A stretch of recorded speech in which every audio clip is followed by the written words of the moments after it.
student, this is the class 7th video, chapter 10th, respiration in organism. So students, in this chapter, there are the following key points by which we have discussed about to that. Respiration and breathing, हम respiration and breathing के बारे में बात करेंगे. Aerobic anaerobic respiration के बारे में बात करेंगे. ब्रीथिंग इन एनिमल्स, कौन कौन से एनिमल्स में कौन कौन सा रेस्पिरेशन किस तरीके से पाया था. Respiratory system in human and mechanism of the breathing, किस तरीके ब्रीथिंग वर्क करता है. एंड प्लांट रेस्पिरेशन बात करेंगे. सो हम बात करते हैं सबसे पहले our body in a complex living machine. हमारी जो बॉडी है वो कम्प्लेक्स है. कम्प्लेक्स का मतलब बहुत ज़्यादा सिस्टम से कंसिस्ट है. अगर हमारे देखो आइज़ का देखने का वर्क है तो सुन तो नहीं सकते ना उससे. हम कान का सुनने का वर्क है तो देख तो नहीं सकते ना उससे. तो इस तरीके से हमारे डिफरेंट डिफरेंट वर्क हमारे डिफरेंट डिफरेंट ऑर्गन पे डिपेंडेड है. सो हम कह सकते हैं हमारी जो बॉडी है एक मशीन है, वो कैसी कम्प्लेक्स मशीन है. ठीक है. The different activity our body have just required expending of the energy. Activities such as the running of the playing and physical activity, the different metabolic activity like the nutrition and exercise are also the nutrients are essential for the all living organisms. All these activities require the regular supply of the energy which gets from the food. हमको पता है कि क्या नाम है जो सारी respiration activity है जो भी एक्टिविटी फिजिकल मेटाबॉलिक यानी कहने का मतलब जो ऑर्गन्स के द्वारा जो वर्क किया जाता है, जितनी एक्टिविटी परफॉर्म की जाती है, चाहे रनिंग हो, स्लीपिंग हो, चाहे टॉकिंग हो, चाहे आप ईटिंग कर रहे हो, चाहे आप ड्रिंकिंग कर रहे हो, whatever these are activity. Excretion, respiration, protection, growth है. ये सारी जो एक्टिविटी होती है उन्हें परफॉर्म करने के लिए हमें क्या करना पड़ता है. हमें डिफरेंट टाइप्स की एक्टिविटी परफॉर्म करने के लिए हमें एनर्जी की रिक्वायर्ड होती है. ठीक है. तो रेस्पिरेशन इसमें सबसे पहला एक्टिविटी है. तो respiration you have to notice that people taking a brisk walking early in the morning, jogging. सब मॉर्निंग देखा होगा, सुबह टाइम जॉगिंग करते हुए देखा होगा कुछ बच्चों को. तो रनिंग करने के लिए समय, तो हमने क्या देखा, the they perform prefers the morning hours of these activities. This is because the quality of morning air is cleaner, richer in oxygen and then at the any time of the day. यानी कहने का मतलब सो morning के time ही क्यों खेल घूमते हैं. Walking करना चाहिए तो उन्हें दोपहर में ही खेलना चाहिए, नाइट में भी करनी चाहिए. नहीं, सो मॉर्निंग में इसलिए होना चाहिए क्योंकि इसके बाद पहली बात होता है जो एटमॉस्फेयर होता है साउंड उसमें बिल्कुल नेग्लिजिबल होता है. नेग्लिजिबल का मतलब होता है बिल्कुल होता ही नहीं है. तो हम कह सकते हैं बेटा कि मॉर्निंग के टाइम में होते हैं वो क्लीनर एयर होती है, उसमें ऑक्सीजन की प्रेजेंसी सबसे ज़्यादा होती है. और सेकंड थिंग दैट जो एटमॉस्फेयर में जो धूल जो पार्टिकल्स होते हैं, एयर डस्ट पार्टिकल्स होते हैं, वो सारे के सारे सेटल डाउन हो जाते हैं डाउन जमीन पर. ठीक है. सो हम बात करते हैं ब्रीथिंग एंड रेस्पिरेशन. ब्रीथिंग और रेस्पिरेशन में दोनों में डिफरेंस क्या है. हालांकि हम रेस्पिरेशन तो बार करते ही हैं, लेकिन the terms respiration combination of two process. वाला first is the breathing in external respiration, इसे फिजिकल रेस्पिरेशन के नाम से भी जान सकते हैं. ठीक है. एंड सेलुलर रेस्पिरेशन या इंटरनल रेस्पिरेशन के नाम से हम क्या सेलुलर रेस्पिरेशन का नाम दे सकते हैं. ब्रीथिंग रेस्पिरेशन में हम क्या करते हैं, हम इनहेलेशन करते हैं ऑक्सीजन का और कार्बन डाइऑक्साइड का क्या कर देते हैं, एक्सहेलेशन यानी बाहर निकाल देते हैं. जबकि सेलुलर रेस्पिरेशन में क्या होता है कि हम ऑक्सीजन लेते हैं और लेने के बाद हम क्या करते हैं, जो ग्लूकोज मॉलिक्यूल्स हमारे बॉडी के अंदर बनते हैं ब्लड सेल्स में या सेल्स में जो बनते हैं उनका डिफ्यूजन प्रोसेस होता है और कार्बन डाइऑक्साइड एंड गैस निकलती है. Second thing is that and large amount में एनर्जी निकलती है. During the respiration take the infection RTI often the cilia on the inner lengths of the bronchioles and the paralyzed. The lack of the ciliary movement of the make it a site of bacterial growth. Moreover, dust particle cannot be filtered out of the inhalation air. The person find difficult breathe and the RTA can be cured the antibiotic treatments. आपने देखा होगा कि dust particle हमारे body के अंदर internal body के अंदर जब रेस्पिरेशन की ड्यूरेशन में चला जाता है ब्रीथिंग के दौरान, तो डस्ट पार्टिकल क्या होते हैं, लंग्स की बंकाया वगैरह होते हैं उनमें सेटल डाउन हो जाते हैं. सेटल डाउन होने के बाद उन्हें ब्रीथिंग प्रॉब्लम होती है, अस्थमा की डिसीज़ होने लगती है. ये कई सारे डिसीज होते हैं. सो नाउ बात करते हैं हम यहाँ पे ब्रीथिंग एंड रेस्पिरेशन. ब्रीथिंग का मतलब तो जानते हैं फिजिकल होती है, केमिकल होती है. क्योंकि फिजिकल का मतलब होता है कि आप अपने वर्क किया उसमें कोई न्यू एक्टिविटी परफॉर्म नहीं हो रही है. जैसे कि आपने कार्बन ऑक्सीजन लिया, कार्बन डाइऑक्साइड एक हाथ से दूसरे हाथ से निकाल दिया, तो क्या इनहेलेशन किया ऑक्सीजन का, कार्बन डाइऑक्साइड निकाल दी, तो ये कोई वर्क थोड़ी नहीं हुआ. लेकिन क्या होता है, हमने एज ये केमिकल प्रोसेस है क्योंकि इनके हम ग्लूकोज होता है, ग्लूकोज ऑक्सीजन के साथ मिला देते हैं, मिलाने के बाद क्या होता है कार्बन डाइऑक्साइड में निकल के आता है, रिलीज करता है. तो ये हमारे क्या रेस्पिरेशन होता है वो केमिकल होता है जबकि फिजिकल होता है. आप एक्टिविटी के बारे में पढ़ सकते हैं कुछ तरीके. रेट ऑफ द ब्रीथिंग की रेट के बारे में बात करते हैं। The number of the times of the person breathe as per minute, एक मिनट में जितने टाइम्स और ब्रीथिंग करता है वो हमारे ब्रीथिंग रेट कहलाता है, ठीक है, चाहे आप जितनी भी टाइम्स करते हैं। सेकंड थिंग इज दैट जो ब्रीथिंग रेट होती है वो मोस्टली छोटे बच्चे में, जो छोटा से छोटा बच्चा होता है वो सबसे ज़्यादा होती है, ठीक है। और इसको भी factor, the rate of the breathing is influence of the factor such as motion, emotion होता है और मेंटल स्टेट हो सकती है।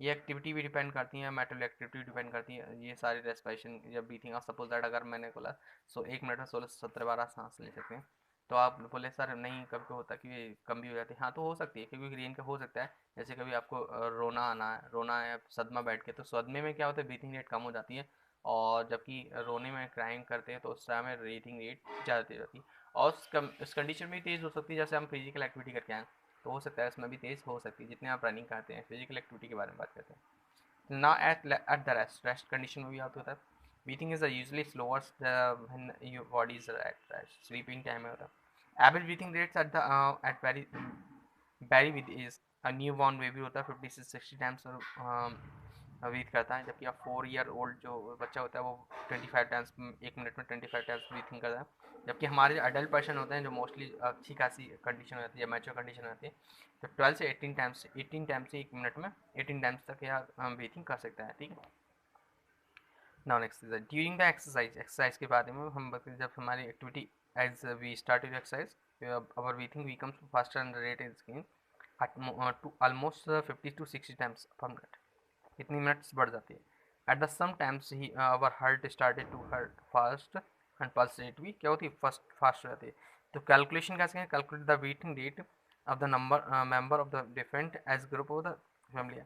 यू नीड टू काउंट, आप क्या कर सकते हैं, एक चार्ट बना सकते हैं, जैसे ब्रीथिंग रेट का आपने क्या इनफाइंड करा कुछ लोगों के, और 2 ईयर का ओल्ड के बच्चे का देखा, 8 साल के बच्चे का एडल्ट में देखा, अडल्ट देखा, और वेरी ओल्ड सबसे ज़्यादा उनकी सबकी ब्रीथिंग रेट का रिकॉर्ड बना के देखा। टाइप्स द रेस्पिरेशन, रेस्पिरेशन आपके दो टाइप के होते हैं बेटा, एक होता है एरोबिक रेस्पिरेशन, एक होता है anaerobic respiration. Aerobic respiration are respiration in which oxygen molecules is used to back down on the glucose molecule, glucose molecule को तोड़ने के लिए हम ऑक्सीजन की नीड्स होती है वो क्या कहते हैं एरोबिक रेस्पिरेशन, जबकि जिसमें ऑक्सीजन की नीड्स नहीं होती है वो एनारोबिक रेस्पिरेशन होती है। So now definition about to that, this type of respiration occurs the presence of the oxygen, oxygen की प्रेजेंसी में अगर कोई भी फूड ब्रेक डाउन होता है किसमें, carbon dioxide, water and energy में, तो हमारे क्या कहलाता है वो होता है एरोबिक रेस्पिरेशन। जैसे ग्लूकोज था, ग्लूकोज के साथ अगर ऑक्सीजन मिला दिया जाए तो क्या कहता है कार्बन डाइऑक्साइड और वाटर एंड एनर्जी में, ये 38 एटीपी मॉलिक्यूल्स बना रहा है जो एनर्जी मॉलिक्यूल्स होते हैं, जो हमारी बॉडी को रनिंग में या फिर सारी एक्टिविटी में हेल्पफुल होते हैं, ठीक है। Now set anaerobic respiration, the types of respiration takes place in the absence of the oxygen, oxygen की एब्सेंसी में अगर कोई भी रेस्पिरेशन होता है वो हमारे क्या कहलाता है एनारोबिक रेस्पिरेशन। इसको इस ऐसे कौन से ऑर्गेनिज्म जिसमें एनारोबिक रेस्पिरेशन होता है, मोस्टली लाइक द बैक्टीरिया होता है या ईस्ट होता है, जिसमें फर्मेंटेशन प्रोसेस होती है, जैसे आपने देखा कोई चीज़ सड़ रही है तो उसका मतलब अनारोबिक रेस्पिरेशन होता है। इसमें सड़ने का मतलब होता है कि अगर कोई भी चीज़ सड़ के बिल्कुल बेकार चीज़ हो रही है, डिकम्पोज उसमें इसमें रोटन स्मेल आ रही है, तो उसका मतलब वो होता है कि anaerobic respiration. Such organisms that can survive in the absence of oxygen are called anaerobes कहलाते हैं। In the absence of the oxygen glucose break down partially into carbon dioxide में कन्वर्ट होता है और एथिल एल्कोहल में convert होता है। The energy released during the anaerobic respiration is much less than aerobic respiration. इस रेस्पिरेशन में क्या होता है, एनर्जी जो मॉलिक्यूल्स होते हैं सबसे कम निकलते हैं, सबसे कम निकलते हैं और कम से कम ऊर्जा एनर्जी निकलती है। तो ना देख सकते, जैसे ग्लूकोज के साथ अगर हमने एथिल अल्कोहल मैच कर दिया जाए तो का सॉरी ग्लूकोज का अगर एनारोबिक रेस्पिरेशन यानी कहने मतलब अब ऑक्सीजन नहीं है ना इसके साथ में, तो सबसे पहले एथिल अल्कोहल देगा, कार्बन डाइऑक्साइड देगा, फिर उसके बाद 2 एटीपी मॉलिक्यूल देगा। एटीपी मॉलिक्यूल का मतलब हो गया एडिनोसिन ट्राइफॉस्फेट मॉलिक्यूल्स, ट्राई ए का मतलब एडिनोसिन, टी का मतलब ट्राई और पी का मतलब फॉस्फेट, ठीक है। क्लियर हो गया, ये चीज़ का ध्यान रखना क्योंकि हो सकता है ये एग्जाम में भी आ सके। Other process by where by microbe like the yeast है या bacteria respire anaerobically produce alcohol, alcohol formation का जो प्रोसेस कहलाता है वो बेटा फर्मेंटेशन कहलाता है, क्या कहलाता है fermentation. Now next is that difference, आप लोग पढ़ लीजिए डिफरेंस जो मैंने बताया वो मोस्टली जैसे जैसे डेफिनेशन होती है इस तरह की डेफिनेशन डिफरेंस भी हो सकता है। Now most of the you play the outdoor like cricket football वगैरह star, you there biggest moment of the you physical, कभी क्या होता है कि आपके थकान हो जाती है। थकान के बाद जैसे आप कभी देखा होगा कुछ लोग बहुत दूर तक पैदल चल के, जैसे अभी अगर कोई बहुत मीलों तक पैदल चल गया तो उसके पैरों में सूजन सी हो जाती है। सूजन के बाद कुछ गांठें बढ़ जाती हैं। गांठें जो होती हैं वो क्रम्स कहलाती है। क्या कहलाती है बेटा? क्रम्स। क्रम्स का मतलब होता है फैटिग्यू हो सकता है। तो इसमें क्या होता है, जब तक हम उसको क्या कहते हैं, यानी क्या नाम, हम गर्म पानी से सिकाई नहीं कर लें, तो सिकाई नहीं करें तो वो सही नहीं हो सकता, क्योंकि ये क्या है, वो एथिल अल्कोहल के मिक्सर होता है। क्या होता है? एथिल अल्कोहल का मिक्सर। वो भी तब बनता है बेटा जब हमारे पास एनारोबिक रेस्पिरेशन प्रोसेस होता है। The demand of energy is high but the supply of oxygen to produce energy. जैसे कोई रनर होता है, रनर को रनिंग करके लेके आता है, तो उसके क्या होता है, हाथ पैरों में क्या गांठें पड़ जाती है। तो उसके लिए क्या होता है, तो जब उसकी ऑक्सीजन इस तरीके से सप्लाई हो नहीं पाती है, तो ब्रीथिंग रेट इतनी तेज होती है। जब आप ऑक्सीजन ले रहे हैं और एकदम रिलीज भी कर रहे हैं, एट दिस कंडीशन क्या होता है, ऑक्सीजन जा तो रही है लेकिन वापस भी आ जाती है कभी। तो उस समय क्या होता है, ब्रीथिंग रेट क्या होती है, ऑक्सीजन की सप्लाई होती है, स्लो हो जाती है। ठीक है, क्लियर हो गया? तो ग्लूकोज ग्लूकोज टूट जाता है, फिर कन्वर्ट हो जाता है इसमें lactic acid plus energy molecules में। ठीक है, क्लियर हो गया? सो हमारे क्या होता है, मोस्टली उसमें लैक्टिक एसिड होता है। अब ऑक्सीजन का क्या होता है, उसको अगर हम शिकाई कर लेते हैं तो शिकाई करने मतलब लैक्टिक एसिड जो होता है वो लैक्टोज में सॉरी अल्कोहल में कन्वर्ट हो जाता है और फिर कार्बन डाइऑक्साइड गैस रिलीज करता है, जिससे हमें रिलीफ फील होता है। Now next is that respiration in animals. अब एनिमल्स में रेस्पिरेशन अलग होता है। जैसे हम लोग नेशनल कैविटी की हेल्प, नेशनल का मतलब नाक से लेते हैं। ठीक है, अब जबकि कुछ ऐसे होते हैं एयर होल्स होते हैं, जैसे कॉकरोच हो गया, ग्रास ऊपर हो गया, पीस हो गया, इनके पास अलग से होते हैं। इनके जो होल्स कहलाते हैं वो स्पाइरकल्स कहलाते हैं। क्या कहलाते हैं? Spiracle. Spiracles are connected in the air tubes with the body, trachea कहलाते हैं। The smaller branches of the trachea is called the tracheoholes that allow the diffusion of the respiration get the cell tissue. Air enter the insect body through these respirators, reach the entire body to the trachea, and oxygen is thus directly absorbed by the body. हमने क्या करा, oxygen की, देखो आपने ये देखा होगा, जो आपका बी है, बी के पीछे बैक में जो आपको छोटे छोटे पॉइंट दिखाई दे रहे हैं, ये एयर होल्स होते हैं। एयर होल को स्पार्कल्स भी कहते हैं, जो कि सीधी सीधे कैपिलरी से ज्वाइंट होते हैं। वे क्या करते हैं, ऑक्सीजन लेते हैं और सीधे सीधे ज्वाइंट होने के बाद बॉडी के अंदर चल जाते हैं। मसल्स फाइबर्स के नाम से भी, ट्रैकेट्स होल्स भी कह सकते हैं इनको। ठीक है, अब होता है कि कुछ ऐसे ऑर्गेनिज्म होते हैं जिसके पास मॉइस्ट स्किन होती है। मॉइस्ट स्किन जैसे अर्थवर्म होता है।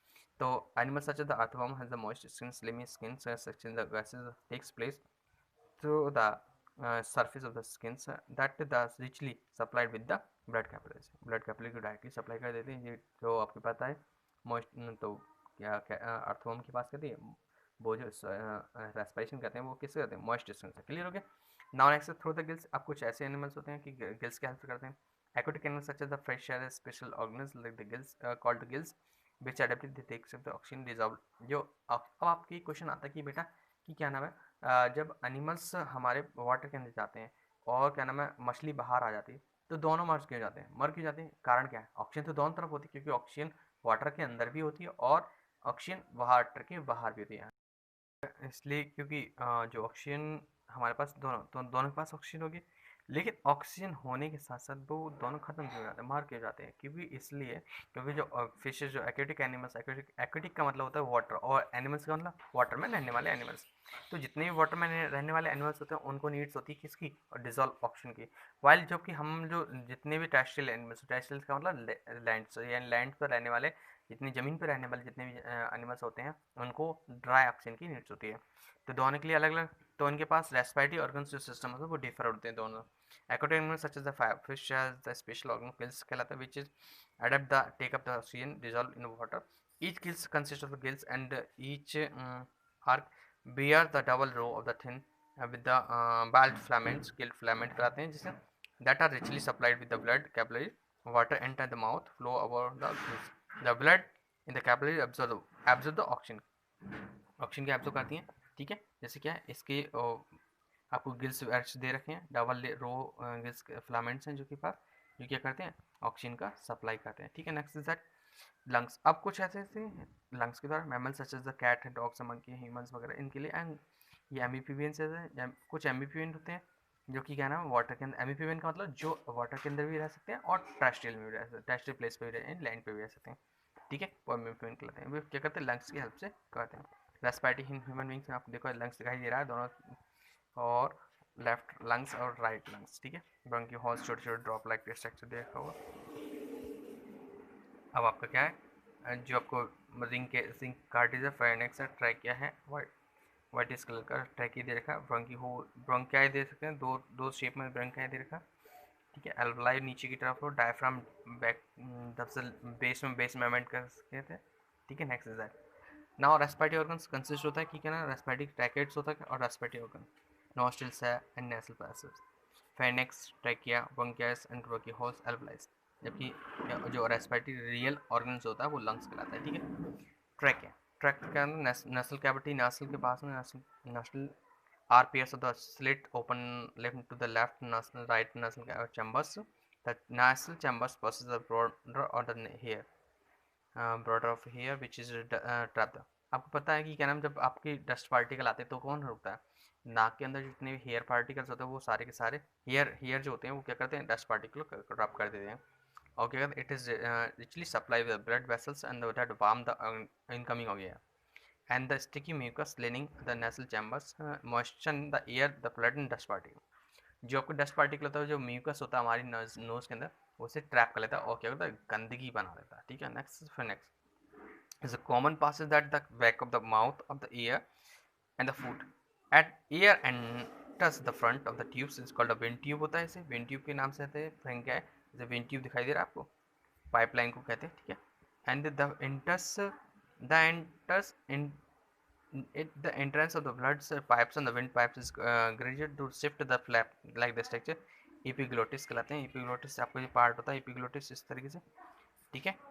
it help the controlling and direction of the food and the food pipe ear along with the wind pipe respectively। epiglottis का वर्क होता है कि फूड और क्या नाम है, और वाटर की सप्लाई को कंट्रोल कर सके। Next trachea. The pharynx leads the trachea, a tube lying in front of the food pipe that passes through the neck and extends the chest cavity. The wall support the C-shaped cartilage, आपको दिखाई दे रखा हो, C-shaped ये मैंने दिखा रखा था, ठीक है। नेक्स्ट आता है ब्रोंकाई, ब्रोंकियोल्स, ब्रोंकाई सब ब्रोंकस देखो अपने दिखाई दे रहे हैं, हेयर लाइक स्ट्रक्चर दिखाई दे रहा है, छोटे छोटे, और ये छोटे छोटे आपको ये दिखाई दे रहा है, एल्वलाई कहलाती है, क्या कहलाती है, एल्वलाई। इसमें ऑक्सीजन और कार्बन डाइऑक्साइड का फिल्ट्रेशन चलता रहता है, ठीक है बेटा। ब्रोंकिस जो आपके दिखाई दे रहा है, दो आपके ब्रोंकिस शेड्स बनाए हैं, जैसे ट्रैकिया होता है ऊपर तक का जो पार्ट होता है ट्रैकिया कहलाता है, क्योंकि दो पार्ट हमारे डिवाइडेशन हो रहा है लंग्स के अंदर, वो आपकी ब्रोंकिस कहलाते हैं, ठीक है। नेक्स्ट इज एल्वलाई, आपको बता रखा था जहाँ पे आपका ट्रांसपोर्टेशन होता है, जहाँ ब्लड वेसल्स आती हैं, ऑक्सीजन मॉलिक्यूल को लेकर चले आते हैं और कार्बन डाइऑक्साइड को रिलीज करके चलाते हैं। रेस्पिरेटरी ऑर्गन्स में अगर हम लंग्स के बारे में बात करते हैं, there are pair of the respiratory organs that are spongy bags like structure the link the chest cavity on other side of the heart. The left lungs is two lobes होता है, दो lobes में slightly smaller होता है, एक छोटा होता है, देन अदर द लंग्स दूसरे एक में दो होते हैं, एक में क्या होता है, थ्री लोब्स होते हैं, कितना थ्री लोब्स, थ्री पार्ट में डिवाइड होता है। The lungs are protected by the flexible in-rib cage and the stems is front of the vertebral column. At the back, just breathe and the lungs is dome muscular seat and the diaphragm. जैसे हम breathing करते हैं तो डोम्स है और rib cage वगैरह सारे का फंक्शन होता है। तो हम बात करते हैं इनहेलेशन में क्या होता है। Inhalation is the steam stand is pushed up होता है, the rib cage is pulled upward direction में ऑन अपवार्ड होता है और आउटवार्ड, जहाँ आप सांस लेते हैं देखा हो आपने, चेस्ट क्या होता है ऊपर की तरफ खींचता है और क्या ना बाहर की तरफ निकलना शुरू होता है, upward and outward. The diaphragm muscle से कंट्रैक्ट करती है, दे हैव द फ्लैटन खींचना शुरू हो जाती है, the volume of chest cavity increase, और वॉल्यूम भी हो जाता है, बढ़ जाता है। Air rich in oxygen is force into the lungs and क्या होता है, ऑक्सीजन अंदर की तरफ अंदर जाना शुरू कर देती है। देखो आपकी एक्टिविटी दिखाई दे रही है, बाहर की तरफ निकलना है, ठीक है, और ये नीचे की तरफ रिलेशन की। अब एक्सटेंशन ऑफ एक्सलेशन कहलाता है, स्टेन से पुल्ड अप होता है, इस तरह the rape is also pulled downward. जो जितनी एक्टिविटी एक्सलेशन इनलेशन हो रही है उससे अपोजिट एक्टिविटी किस में एक्सलेशन में जाएंगे। क्लियर हो बेटा, ये ऑर्गन्स वगैरह हैं सारे के सारे। नेक्स्ट इज अब नाउ रेस्पिरेशन हम प्लांट में देखें। Plants use atmosphere oxygen to the break down on the glucose of food manufacturing during the photosynthesis into carbon dioxide and water with the release of energy। ये भी ऐसी तरीके पड़ती है जैसे जैसे हम क्या करते हैं उसमें जैसे ह्यूमन बींग्स या जो भी ऑर्गेनिज्म वर्क करते हैं उस तरह के रेस्पिरेशन ये भी करते हैं, ठीक है। तो इनके लिए ऑक्सीजन कौन कौन लेता है, roots of the plants buried underground, जो जितनी सॉइल के अंदर होती है उसकी जितनी भी एयर होती है वो कौन लेता है, वो रूट्स की हेल्प से आता है। जबकि आपको पता ही है छोटे छोटे ऑयल्स होते हैं वो क्या करते हैं, वो ऑक्सीजन के धड़कन से जितनी ऑक्सीजन होती है वो उससे एब्जॉर्ब कर लेते हैं, ठीक है।